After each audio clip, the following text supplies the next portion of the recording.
දැන් මේ මාස්මෙලෝස් හදන්න යන්නේ. මිලි ග්‍රෑම් 250යි, ජෙලටින් ග්‍රෑම් 30යි. රතු කලරින් එක ගත්තා මම.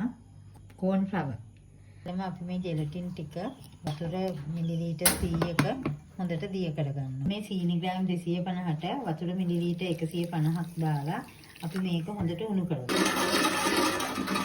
දැන් මේකේ පද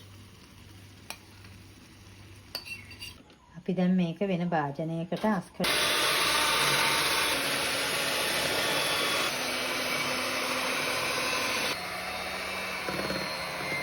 මේකට රතු පාට කලින් බිඳුවක් එකතු පාටක් ඒ විදිහට දාගන්න පුළුවන්.